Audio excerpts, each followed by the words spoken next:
नमस्कार विद्यार्थी मित्रांनो, स्पर्धा परीक्षेचा अभ्यास करत असताना आपल्याला राज्यशास्त्र या विषयाचा सुद्धा अभ्यास करावा लागतो. कारण विविध स्पर्धा परीक्षांमध्ये विचारला जाणारा हा म्हणजे विषय आहे राज्यशास्त्र आणि दैनंदिन जीवनामध्ये सुद्धा आपल्याला बरेचदा उपयोगी पडतो. म्हणजे याचा अर्थ काय आहे की स्पर्धा परीक्षा विद्यार्थ्यांना तर या सब्जेक्टवर जास्तीत जास्त भर द्यावा लागतो. मग त्या दृष्टीनेच आपण हा आजचा जो व्हिडिओ आहे तो आपण घेतलेला आहोत. तर यामध्ये आपण राज्यशास्त्र पाहत असताना 1873 जो चार्टर ऍक्ट आहे तो ब्रिटिश कालीन हा ऍक्ट आहे. म्हणजे भारतीय संविधानाचा अभ्यास करत असताना आपल्याला याचा सुद्धा अभ्यास करावा लागतो. मग आजच्या या सेशनमध्ये आपण बघूया की 1873 चा चार्टर ऍक्ट म्हणजे नेमकं काय आहे, त्यामध्ये कशाचा उल्लेख केलेला आहे. म्हणजे भारतामध्ये ब्रिटिश यायच्या आधी सुद्धा बरीच सत्ता येऊन गेलेल्या आहेत. पोर्तुगीज असेल, डच असेल, फ्रेंच असेल, परंतु दीर्घकाळपर्यंत जर कोणी जर सत्ता गाजवली असेल तर ती म्हणजे ब्रिटिश सत्ता. आणि त्या दृष्टीने आपल्याला 1873 चा जो काही चार्टर ऍक्ट आहे तो चार्टर ऍक्ट आपल्याला इथे समजून घ्यायचा आहे. इथे बघा मित्रांनो की या कायद्याने म्हणजे कोणत्या कायद्याने 1873 च्या चार्टर ऍक्ट कायद्याने, तर या कायद्याने कंपनीची भारतातील व्यापारी मक्तेदारी संपुष्टात आणली. कोणती कंपनी? तर ब्रिटिश ईस्ट इंडिया कंपनी. कायद्याने कंपनीची भारतातील व्यापारी मक्तेदारी संपुष्टात आणली. सर्व ब्रिटिश व्यापाऱ्याकरिता भारताशी व्यापार खुला करण्यात आला. मात्र चहाच्या व्यापारावर आणि चीन बरोबरच्या व्यापारावर कंपनीची मक्तेदारी कायम ठेवण्यात आली. तर ब्रिटिश सत्ता 1608 मध्ये ज्यावेळी भारतात आली, म्हणजे त्याला आपण ब्रिटिश सत्ता नाही, sorry, British east India company, म्हणजे ब्रिटिश ईस्ट इंडिया कंपनी ज्यावेळी भारतात आली त्यावेळेस भारतातील जे काही व्यापार आहे ते ब्रिटिश ईस्ट इंडिया कंपनी करत होती. परंतु त्यानंतर 1873 चा चार्टर ऍक्ट आला आणि 1873 च्या चार्टर ऍक्ट मुळे काय झालं की भारतातील जे काही कंपनीची मक्तेदारी होती ती संपुष्टात आली. म्हणजे याचा अर्थ काय की ब्रिटिश ईस्ट इंडिया कंपनीची जी काही मक्तेदारी होती ती संपुष्टात आणण्यात आली. आणि या कायद्यानुसार, म्हणजे कोणत्या कायद्यानुसार, तर 1873 च्या कायद्यानुसार ब्रिटिश ब्रिटिश मध्ये जे काही व्यापारी आहेत त्या सर्व व्यापाऱ्यांना भारतातील जो काही व्यापार आहे तो खुला करण्यात आला. म्हणजे आता फक्त ब्रिटिश ईस्ट इंडिया कंपनीची मक्तेदारी राहिली नाही, तर इंग्लंडमध्ये जे काही व्यापार करणारे व्यापारी आहेत त्या सगळ्यांनाच काय करण्यात आलं, भारतातील व्यापार तुम्ही करू शकता, म्हणजे तुमच्यावर कोणत्याही प्रकारचे आता बंधने नाही, असं 1873 च्या चार्टर ऍक्ट मध्ये ठरवण्यात आलं.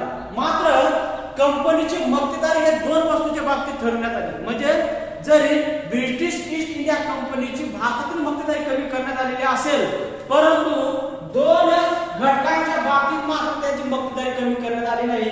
ते म्हणजे काय, तर चहाच्या व्यापारावर, ते म्हणजे कोणते, तर चहाच्या व्यापारावर, म्हणजे चहाचा जो काही व्यापार आहे तो इतर जे काही इंग्लंडमध्ये जे व्यापार आहे ते करू शकत नाही, तर त्याची मक्तेदारी कोणाकडे राहणार, तर फक्त ब्रिटिश ईस्ट इंडिया कंपनीकडे चहाची मक्तेदारी असणार. त्यानंतर चीन बरोबरच्या व्यापारावर, म्हणजे चहाच्या व्यापाराच्या बाबतीत तर ईस्ट इंडिया कंपनीची मक्तेदारी राहणारच. परंतु आणखी दुसरी गोष्ट म्हणजे काय, तर चीन बरोबर जो काही व्यापार चालत होता त्या व्यापारावर सुद्धा ईस्ट इंडिया कंपनीची काय राहतील, मक्तेदारी राहतील. म्हणजे यांना त्यामध्ये प्रवेश दिले नाही. जे ब्रिटनमधील सर्व व्यापारी आहेत त्यांना या दोन गोष्टी सोडून बाकी सर्व व्यापारामध्ये ते काय करू शकतात, हस्तक्षेप करू शकतात किंवा व्यापार करू शकतात. मात्र दोन गोष्टीच्या बाबतीत या ब्रिटिश ईस्ट इंडिया कंपनीची मक्तेदारी राहिली. एक म्हणजे चहाचा व्यापार आणि दुसरं म्हणजे चीन बरोबरचा व्यापार.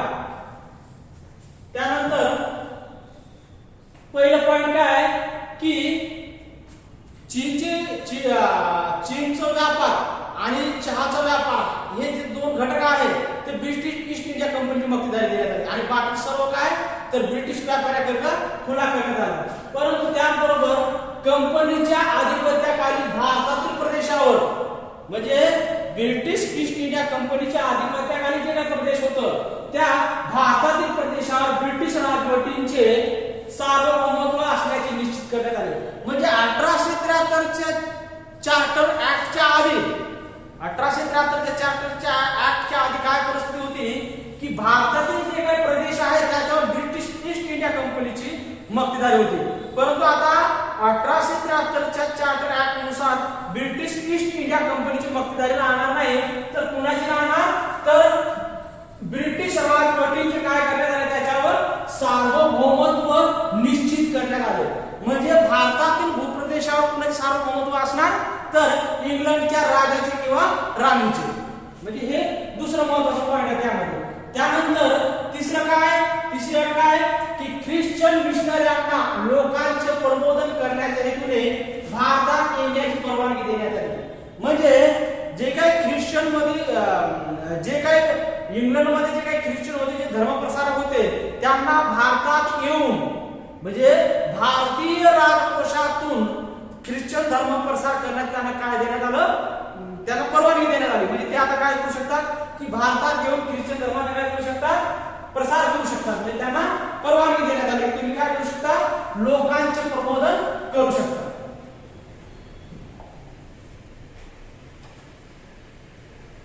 त्यानंतर चौथा पॉईंट काय आहे, तर भारतातील ब्रिटिश प्रदेशातील जनतेमध्ये पाश्चिमात्य शिक्षणाच्या प्रसाराची व्यवस्था करण्यात आली.